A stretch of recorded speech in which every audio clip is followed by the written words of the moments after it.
Sent a couple ideas over. All Oh right, yeah. we are live. Good evening. Good evening. How you doing, Arveta? Hello, I'm well. You're How are becoming a you? pro. You're becoming a pro. I see you got your name set up and everything. Yes, I'm working on it. That's what's up. That's what's up. Well, good evening. Thank you for joining again, and looking forward to doing these maybe on a weekly basis because there's so much information out there from a tax perspective, and so few people are disseminating that information so freely. So I'm looking forward. I think these are going to be some good sessions. Yes, I am definitely looking forward to it. Definitely, Absolutely. especially with all the new information that's consistently coming out from the government and the IRS. There's a lot of information out there for people to take hold of. Yeah, that tax code is pretty thick, man. And you got the weekend warriors who think that they can get the most out of their tax returns as if they could do when they're working on their cars. You know how people people decide to work on their cars on the weekend. We say it ain't like Yeah. that for taxes, huh? Or it ain't like that for taxes, huh? Yeah, and normally, normally it's the day warrior. They think about it at lunch and they're like, "Oh, okay, I want to have my taxes filed by dinner time." So, what I do is I try to make it easy for people to accomplish that. Make sure they have all the necessary information and they really know um, what tax information is important to them as an individual, opposed to Mhm. just hearing everything on the news and what's on Facebook and all the social media. So I like to really help people zone in on what their particular situation is, opposed to the different posts that they see and stuff. So. Well, that's good. That's good you say that. So I had a couple of questions I was going to ask you. Maybe you can kind of answer those for us and the audience and stuff like that too. But one of the first questions I think that is one of the most obvious questions. So I got to ask it. Why do people delay in filing their taxes, or why is that? Because that's something that as a mortgage person I run into quite a bit, obviously, and I've done it myself. But why do people delay in filing their taxes? Well, there is two major reasons. One, lack of knowledge. Mm, They a lot of times a person will change. You have life changes, you have business changes, and they're just not dealing with the same tax situation as they were previously.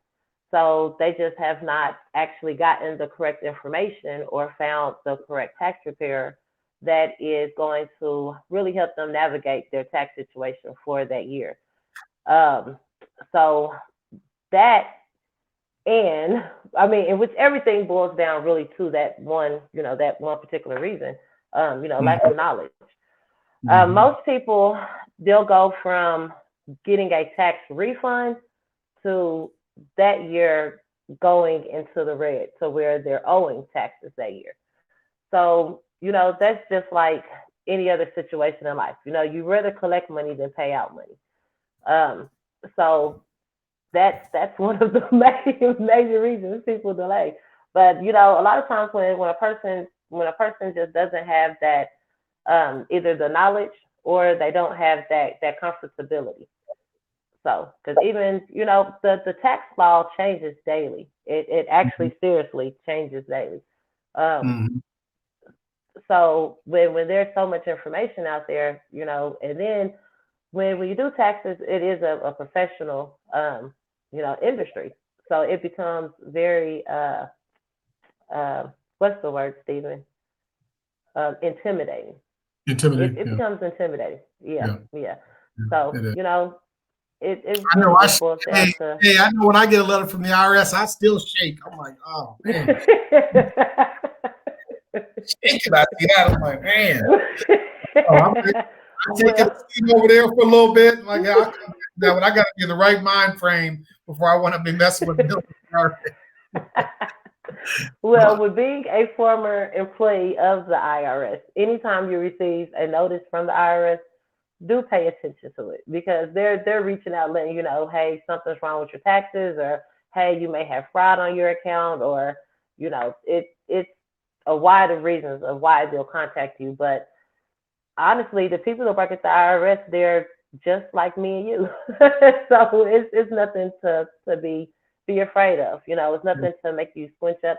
Actually, so my mom and dad, they were avid entrepreneurs, as myself. That's where I get it from. And they did some of everything in real estate, everything from the fix and flips. They had a mortgage company. This was back in the 80s, 90s, and early 2000s. So this is really back when it was kind of different ballgame than what it is now. But at the end of their tenure, their accountant was not filing their taxes correctly. So the IRS said that they owed over $300,000. At this point, yeah, and at this point, my mother and father, they were elder. You know, they were going into retiring. And this is a little after 2008 when the real estate market crashed. And I was able to get that 300,000 removed from their tax account because, you know, there is a numerous amount of ways that numerous amount of programs that the IRS have to help you deal with tax bills, with your different life situations. You know, there's something out there for everyone. So the biggest thing that I tell people is, you know, don't ignore the different notices that they send because most of the time they're computer generated anyway. So, but you know, Right.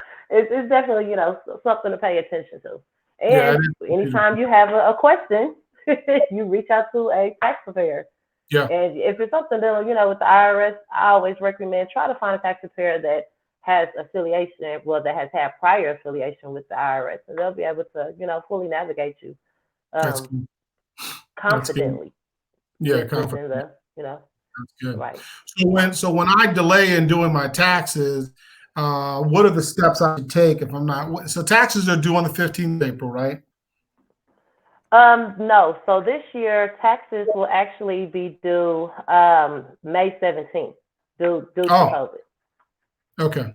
Okay. Well, Yeah. good. Yeah. I needed some more time to Yeah. get mine done. Yeah. Right. Right. I was getting Right. ready, I was getting ready to And, hit the and delay button. you know, and I always tell all my clients, uh, I always start preparing. You know, start preparing yourself to do your taxes. Reach out to your tax preparer, and they should have a checklist of the different forms or the different, you know, documents that you'll need to prepare to make your tax preparation smoothly. Mm-hmm. So, you know, Mm-hmm. you gather all your documents and you give it to your preparer, or you sit down and do your taxes all at once, opposed to having to, you know, you get to one schedule and you're like, oh dang, Schedule C. Now I need all my self-employment stuff. Oh dang, Schedule F. I need all my farming stuff. You know, get a checklist of everything that pertains to you for that past year. Well, it actually starts the previous year. The previous year, you get you a file folder and Right. the things that you Stuff think in that are there. going to happen correctly. As you Mm-hmm. receive those different documents throughout the year, then you have your folder that's there with all of your tax documents that Yeah. you'll use And for, you know, to file your return. you said it was May 17th? Correct. Okay. Okay. I'm gonna put that in the Double check. comments. I'm gonna put that in the comments. Yep, May Um, 17th, 2021. okay, perfect. And I will tell everyone, and this is what I keep telling everyone with it being COVID, you know, as of now, there's not a lot of chatter and hopes that there's going to be another bill passed in regards to COVID, but we really will not know until, you know, for another couple of months. So, you know, everyone, as of now, it's May 17th. So definitely prepare yourself for that date. But there may be an extension, but we don't know.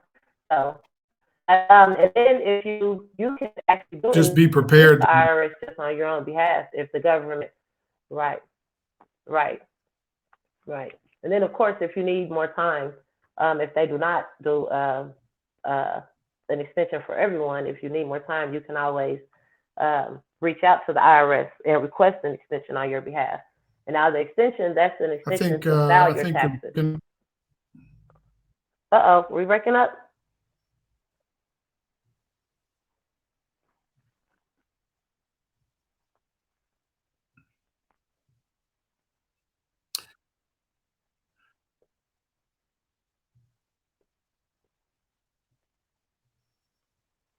Hey, Arvita, can you repeat that about the extension? You broke up a little bit. Okay, there we go. Your signal was a little choppy, but your signal was a little choppy. Repeat that about your extension and filing an extension.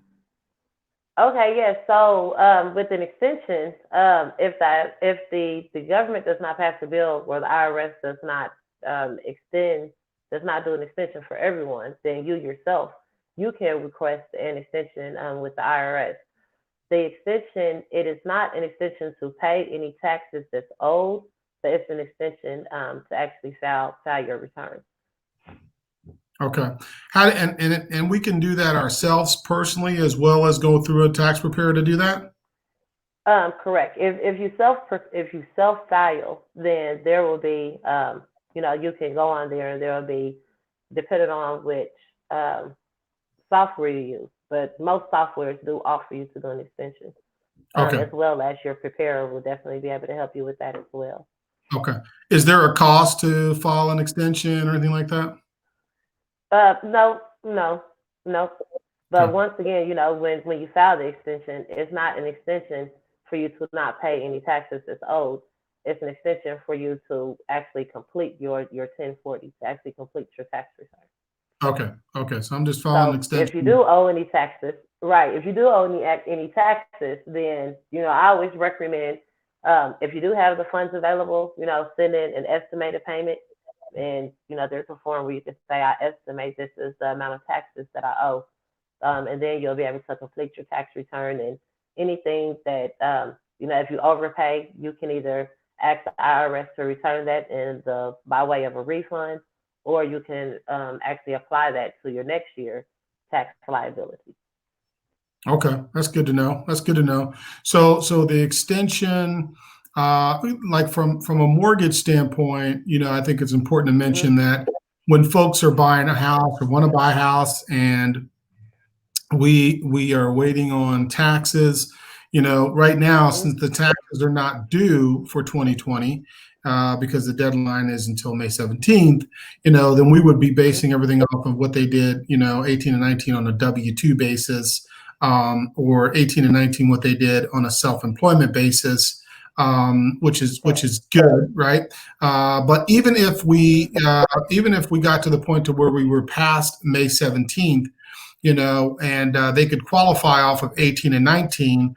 All we need is the form that shows that they did file an extension in order for us to be able to close without having 20 stuff. So I just wanted to point that out because there are some situations where you don't necessarily have to have filed, as long as we have that form, that extension form that shows you did file an extension. Correct. Correct. Correct. Cool. And Okay. that is definitely a person's friend. A lot of times people, when they're not all the way sure what to do with their taxes, they'll just say, well, I'll just put it to the side and just forget it. Yeah. But there is a proper way for you to, shall I say, put it to the side and forget it. if I can say that. But you just wanna the biggest thing with the IRS is that they wanna know that you are aware that you have a tax liability, or if you're doing a refund, they won't reach out to you. You don't have to worry about that. But if Right. you do have a tax liability, or you possibly have a tax liability, then the biggest thing is that the IRS, they just want to they want to know that you're aware of it, and that you guys are having some type of communication. So that's why I say never ignore the notices that come in the mail, because even with people who are getting garnished, the IRS, they have a certain a certain policy in regards to that. So they'll send you a certain amount of notices before they'll touch any of your accounts. So I always tell everyone, just please do not be scared of the IRS. Please don't. Please don't. Well, and you touched on it. Part of it's just lack of knowledge, not understanding, and then it's the fearful three letters, and I mean, I think that was good that you mentioned that, because that's truly what it is. A lot of times, it's just a lack of knowledge. The big thing that I also want to put on the screen for people to, is what you mentioned, is that to put some folders together, organize your documents, get prepared. I've got bank statements here, I've got receipts here, I've got 1099s here, my W-2s here. So as that stuff comes in, I just slot it in those folders so that when it's time to go to the accountant's office, I can, pick up all that stuff and just take it. And it's easy by the time that all that stuff comes in at the end of January. It's easy to be prepared to get there. So it's about, like you said, it's about preparation and preparing for your taxes throughout the year, as opposed to waiting to the last minute. Wouldn't you agree? Yeah, I definitely agree. Definitely agree. And if it's, if you have a large amount of volume that you're doing, let's say you're self-employed, or you have, you do gig work, or anytime when you're going to have a lot of receipts, or you're going to have a lot of documents coming through, definitely get with your accountant, because more than likely they'll have some type of system set up for you to really, try to help you to make it easy for you to keep up with your documents. Some people are really technology savvy. So instead of you keeping on your receipts, there are several different apps out there where you can scan your receipt. It goes right into your file, saved on your phone, and you can throw your receipt away. And then, when it comes time for you to do your taxes, you can easily send that file to your accountant. And there you go, you're done. Yep. So, it's really to have how you operate the best. And hopefully your accountant or tax preparer will make sure to zoom in on you as an individual and try to make it easy for you, opposed to just saying, hey, this is how I do it and this is how we want to do it, because everyone is different. So.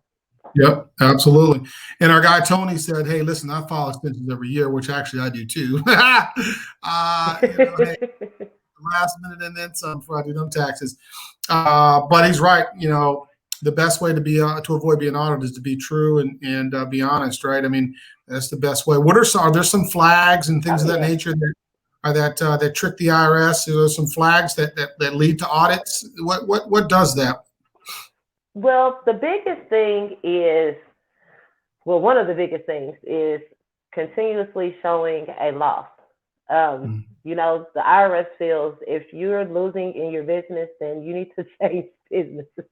You need to do something different. So you do not want to continuously show a loss. As well as, man, Stephen, you got me walking on thin ice, right? Really, the biggest thing, well, one of the other biggest things is when your numbers fluctuate too much.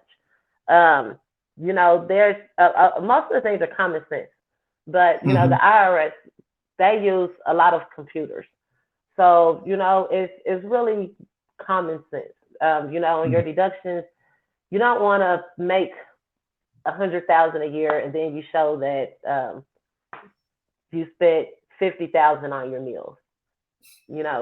So it's really kind of common sense thing.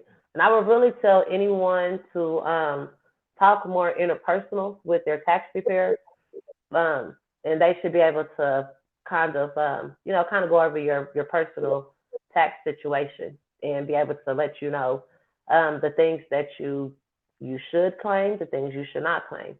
A big misconception that a lot of people have is when they run a business that they have to claim all of their deductions.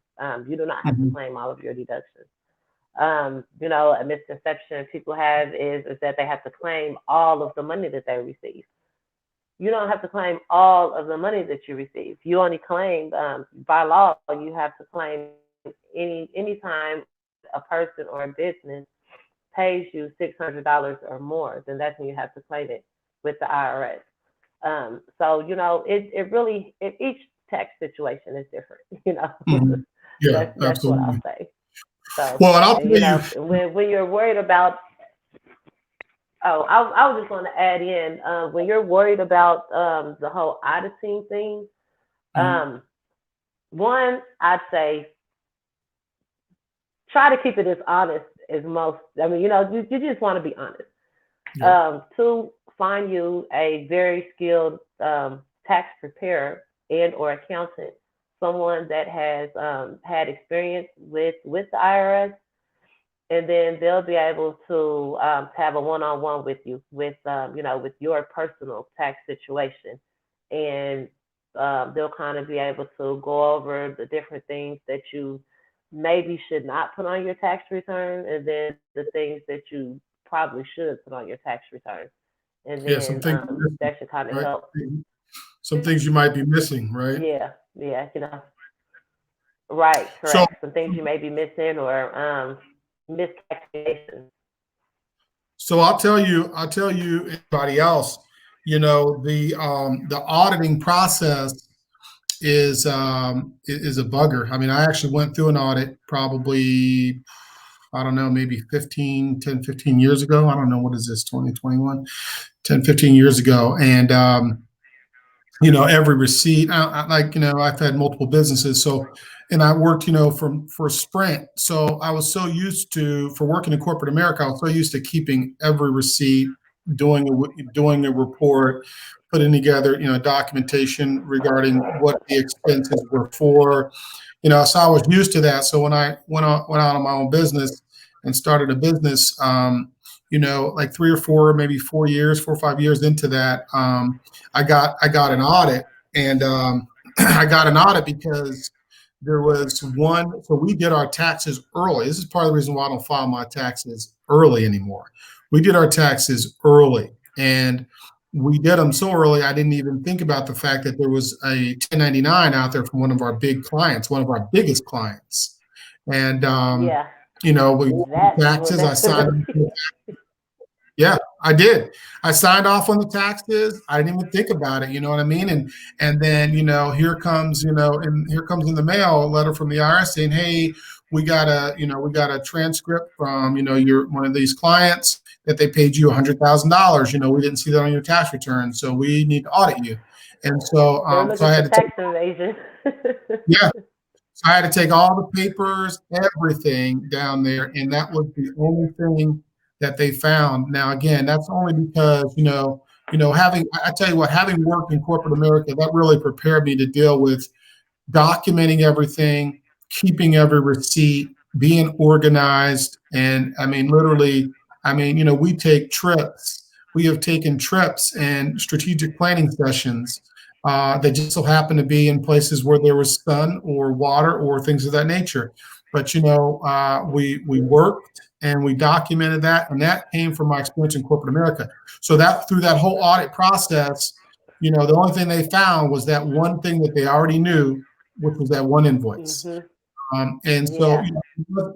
it was intimidating when I first got the letter, but I also knew that, well, we filed our taxes and we weren't trying to avoid anything. We just filed them too darn early. We didn't even get the 1099 from our biggest client, which I didn't even think about it. I just took all the stuff because I have all my folders. I took it over there. I'm thinking, let's get this done. The accountant got it done. I signed Yeah. off on it and filed it. And a couple months later, here this comes in the mail. So nothing to be afraid of unless you're doing something wrong. But it is a tedious process. It could be an intimidating process. But if you're doing the right thing, you got your records in a row. I mean, what's the big deal? Literally, that's the only thing they found through Yeah. my audit. They already knew. So Yeah. And and Stephen, you are you were blessed with that, because most people, they do not have the record keeping things together. mm, And that is where that's where most audits fail.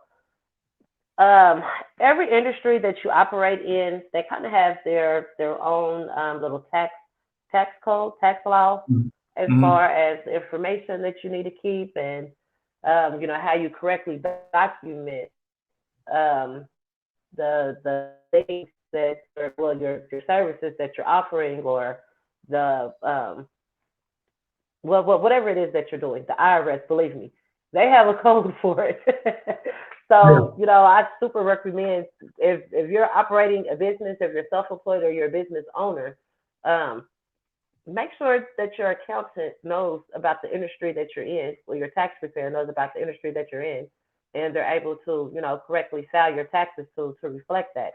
And Stephen, that is actually, and I'm sorry, I forgot that. That's one of the biggest triggers for auditing is adding things on and taking things off.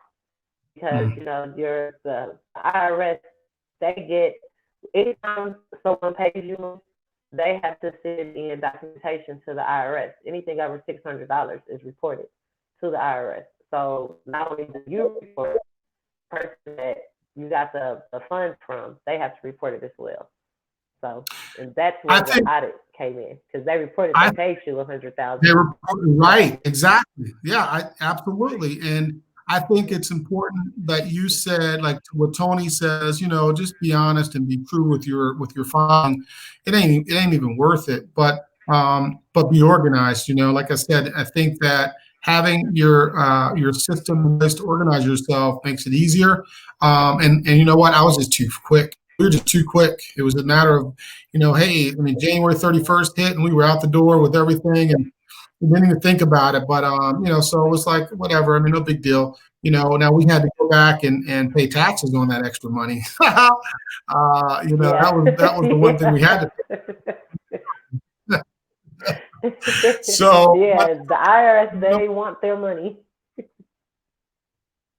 Yep. We weren't attempting to avoid anything. We just didn't include it because we didn't have it at the time. But yeah, and you know what? And we didn't go back and change filing. That would have probably triggered another audit somewhere down the line if we'd have changed the way we filed.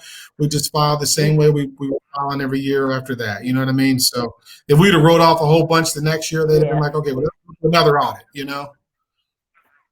Right.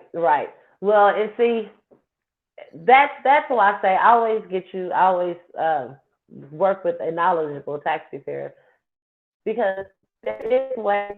The individual situation is you may need to file your taxes if you're that as an LLC, and now you're wanting to bring some in. You're wanting to activate a place for your business yourself, and you may need to file as an S corp. And as long as you have a knowledgeable tax preparer that is able to, to follow the IRS rules and regulations, then you're still able to, do that. Because it's only fair for a person to be able to conduct business the way that they need to conduct business in order for them to, if you're wanting to stay small and mom and pop, or play where it's only you working, then that's fine. Then you can back tax one way.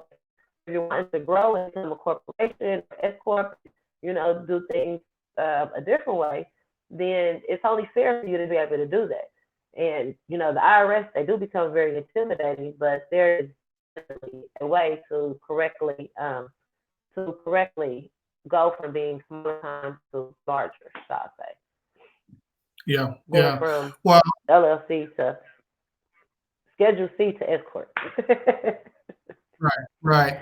Well, that's and maybe that's something we can talk about.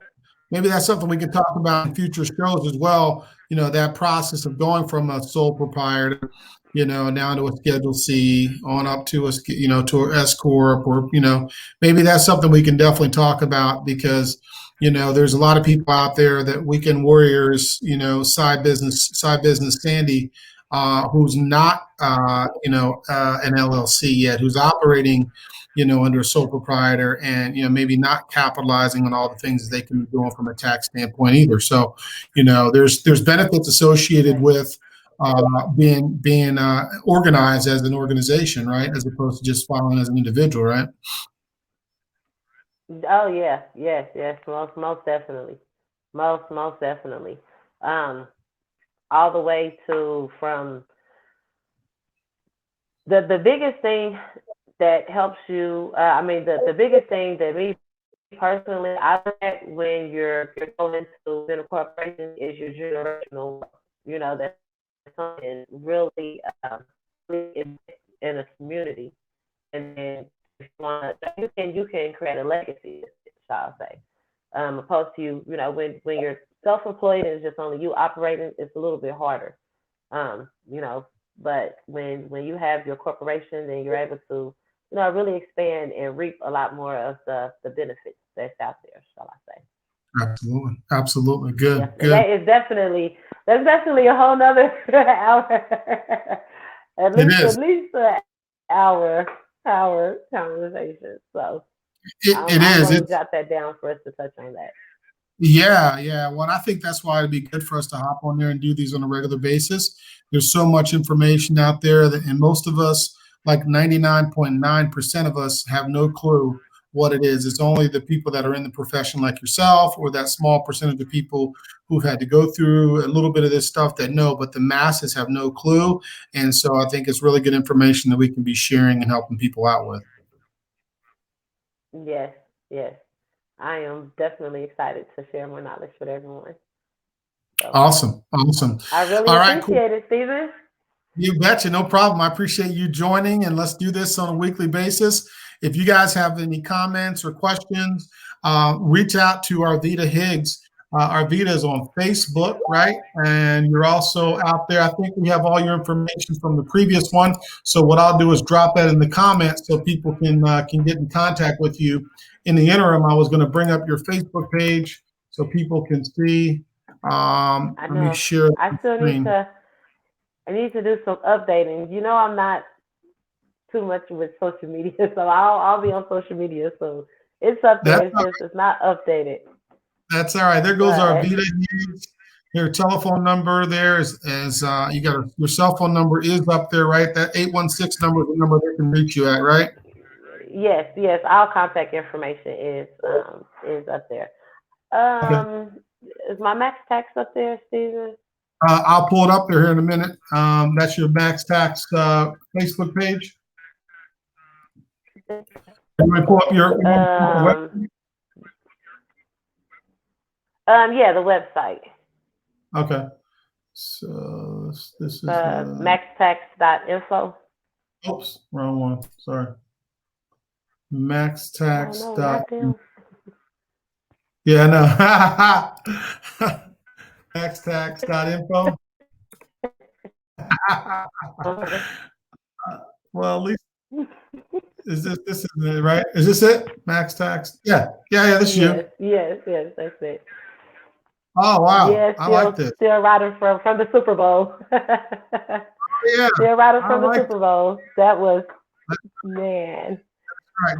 Well, there you go. Clear the clutter out 2020 tax clutter free day.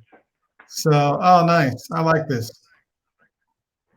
When you get your tax done, I actually designed it myself. I did you? actually did it myself. I did. This is great. So maxtax.info. And I'll go ahead and put that in the comments as well, so the people can find their way there and get your information as well if they need to. I'll put that up there on the screen as well. So maxtax.info is where you can reach Arveta. Maximum tax relief. Maximum tax relief. So you've got all of your social media stuff connected. So you're in good shape, Arveta. I think you're in good shape.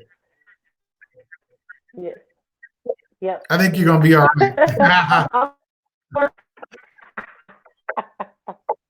All right, cool. Well, listen, I appreciate you. I appreciate you joining. We'll catch up again next week. Same time, same day, most likely. Yep. I thank you. Thanks all. See you later. Take care. Have a great evening. You as well. Take care. Bye-bye. Bye-bye. Bye-bye.